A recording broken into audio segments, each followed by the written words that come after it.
केंद्रीय मंत्रिमंडळाचा विस्तार गेल्या काही दिवसांपासून रखडला आहे. संसदेच्या पावसाळी अधिवेशनापूर्वी विस्तार होणार असल्याची चर्चा रंगली होती. मात्र अधिवेशन संपताच वेगवेगळ्या घडामोडी या वेगानं घडत आहेत. त्यामुळं लवकरच खांदेपालट होण्याची शक्यता आहे. गेल्या काही दिवसात 3 जणांनी राजीनामा दिला. आणखी दोघांच्या राज्यसभेची मुदत नोव्हेंबर महिन्यात संपणार आहे.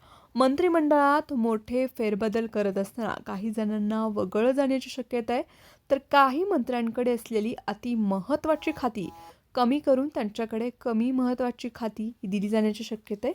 तर काही मंत्र्यांकडे असलेली जबाबदारी आता आणखीन वाढण्याची शक्यता आहे.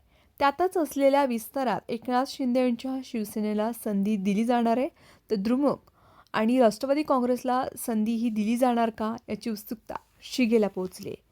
केंद्रीय मंत्रिमंडळाचा विस्तार पुढील वर्षी ज्या होणाऱ्या 7 राज्यांमधील विधानसभा निवडणुकांचा विचार करून घेतला जाईल. उत्तर प्रदेश, उत्तराखंड, गोवा, पंजाब, मणिपूर, गुजरात आणि हिमाचल प्रदेशातील पुढील वर्षी विधानसभा निवडणूक होणार आहेत.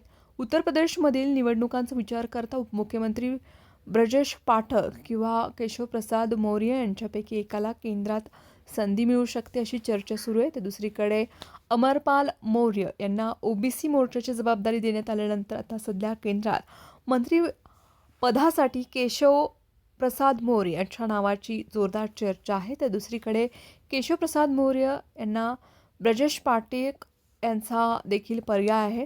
त्यामुळे दोन्हीपैकी एकाला केंद्रामध्ये संधी मिळण्याची शक्यता आहे. ठाकरेंचे जे 6 खासदार आहेत ते सोबत घेतल्यामुळे एकनाथ शिंदे यांचं बळ वाढलं आहे. त्यामुळे शिवसेनेला 1 कॅबिनेट व 1 राज्यमंत्रीपद मिळणार आहे. कॅबिनेट मंत्रिपदासाठी डॉक्टर श्रीकांत शिंदे, श्रीरंग बारणे यांच्यापैकी एकाची, तर राज्यमंत्रीपदासाठी ओमराजे निंबाळकर आहेत, संजय जाधव आहेत, यांच्यापैकी एकाला संधी मिळण्याची शक्यता आहे. मंगळवारी मुंबईमध्ये एकनाथ शिंदे यांच्या बंगल्यावरती खासदारांची बैठक पार पडली. यामध्ये केंद्रीय मंत्री ज्या पदांबाबतची चर्चा झाली असून यामध्ये 2 नावं फायनल झाली असल्याचे समजते. त्यासोबतच येत्या काळामध्ये होत असलेल्या विस्तारात राष्ट्रवादी काँग्रेसला मंत्रिपद दिले जाणार का याची उत्सुकताही शिगेला पोहोचली आहे.